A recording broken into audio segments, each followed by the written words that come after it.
Good morning. It is Thursday, November 7th, and this is Michigan Mornings from Ave Maria Radio and the Ave Maria Radio app.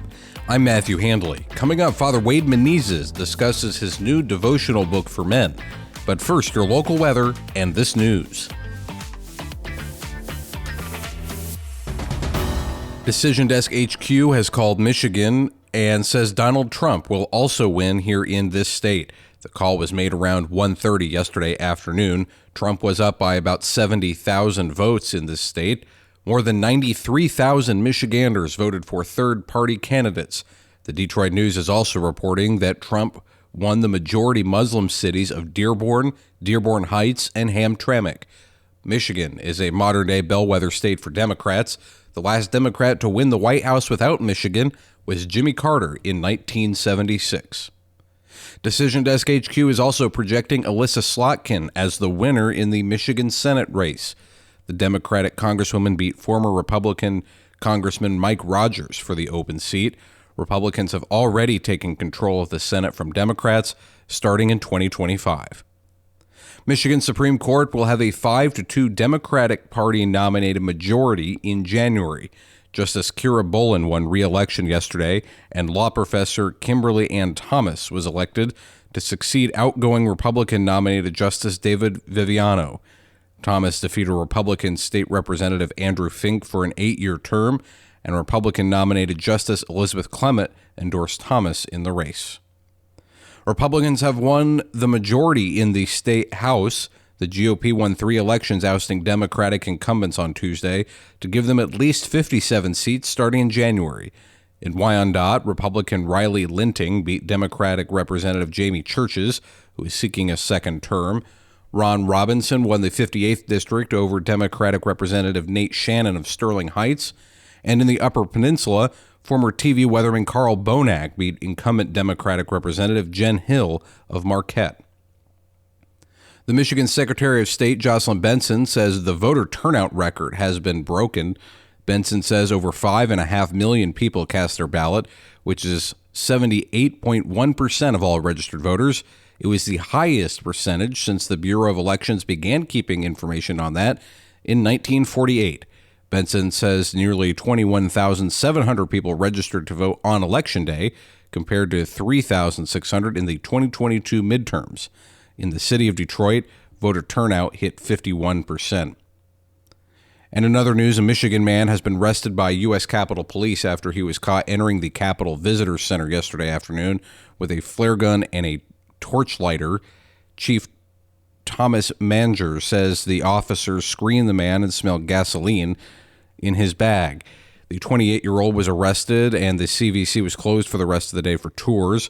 Congress was not in session, and he was identified as Austin Olson of Westland. This is Michigan Mornings. Now this.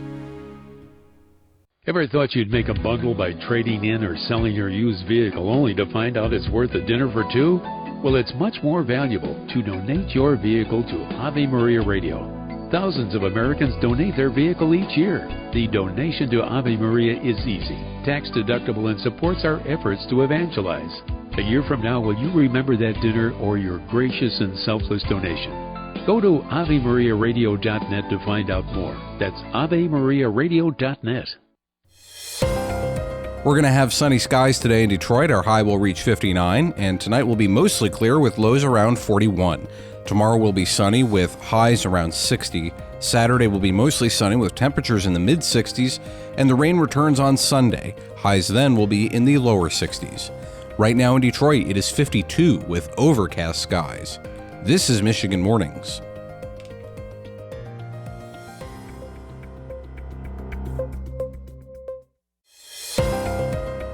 We're going to have sunny skies today in Saginaw, and our high will reach 58.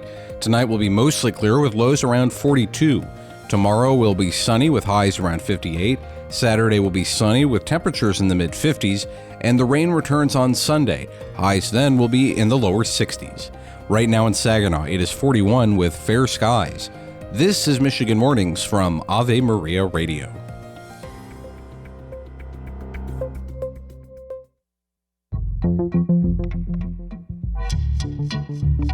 There are many daily devotionals for women, but not so much for men. Father Wade Menezes recently joined Dr. Marcus Peter to discuss his new daily devotional book for men.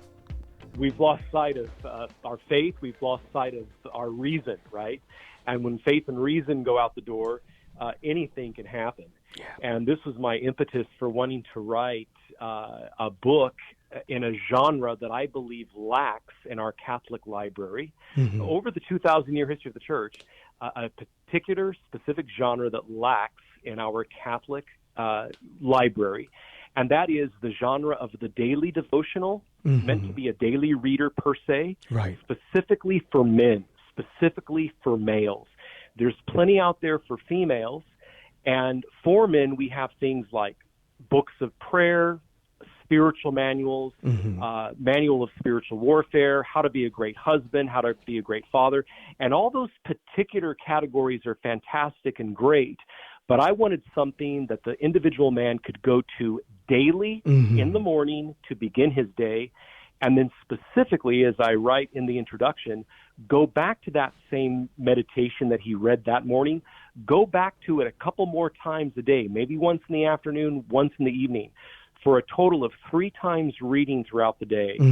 That will help him to really grow in that particular virtue, if it's a virtue, or grow in that particular topic, or to turn away from that particular topic if it's something like hypocrisy, right, or lack of self-knowledge. You know, we want them to grow in self-knowledge. We want them to turn away from hypocrisy and things like that.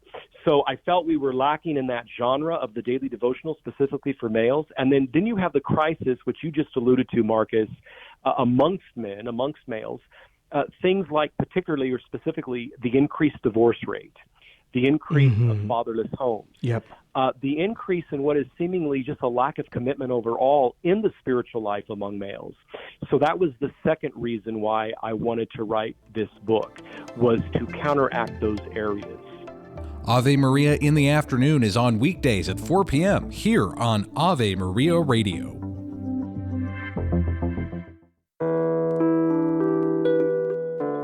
GAUDIUM et SPES says Christians should cooperate willingly and wholeheartedly in building an international order based on genuine respect for legitimate freedom and on a brotherhood of universal friendship.